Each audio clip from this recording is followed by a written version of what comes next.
네, 박근혜 전 대통령이 조만간 삼성동 사저로 거처를 옮깁니다. 아직 구체적인 시점은 확정되지 않았습니다. 청와대 취재기자 연결합니다. 김웅래 기자.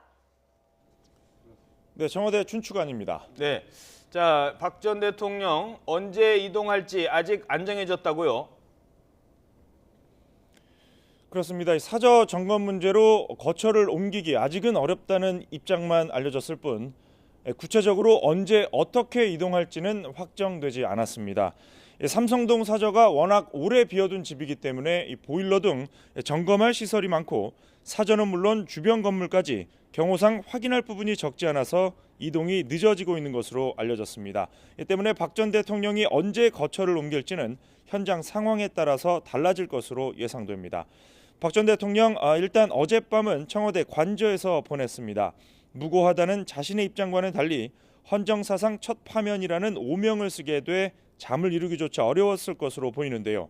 어제 참모들과 만난 자리에서도 박 전 대통령은 침통한 심정을 감추지 못했던 것으로 전해졌습니다. 관저에서 한광욱 비서실장 등 참모들을 만났지만 박 전 대통령은 드릴 말씀이 없다며 말을 아낀 것으로 알려졌습니다. 네, 어제는 박 전 대통령도 그렇고 청와대도 어떤 입장도 내놓지 않았습니다. 오늘은 별다른 입장 표명이 있을까요? 네, 박 전 대통령이 청와대를 떠나기 전에 입장을 내놓을지 주목되고는 있지만 아직 아무것도 결정된 게 없습니다.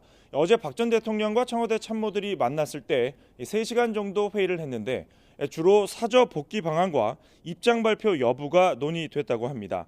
하지만 말씀드린 대로 박 전 대통령이 별다른 말을 하지 않으면서 뚜렷한 결론을 내지 못한 것으로 전해졌습니다. 또 이제는 박 전 대통령의 입장을 대변하거나 보조할 수 없게 된 참모진으로서는 대응 방식을 놓고도 고민을 할 수밖에 없을 텐데요. 이 때문인지 참모진 대부분 취재진과의 접촉을 자제하면서 극도로 말을 아끼고 있습니다. 참모진은 주말인 오늘도 대부분 정상 출근에 논의를 이어갑니다. 혼란스러운 상황이 오래 지속돼서는 안 된다는 지적이 많다는 점을 감안하면 청와대가 조만간 박 전 대통령 물론 참모진의 향후 행보와 관련된 방침을 마련할 것으로 전망됩니다. 일각에서는 대통령이 파면됐고 권한대행의 역할도 상황 관리 수준에 머물 것으로 예상되는 상황에서 청와대 참모진이 있을 필요가 있느냐는 지적도 나오고 있습니다. 이 때문에 참모진의 일괄 사표 가능성도 제기되고 있는데요.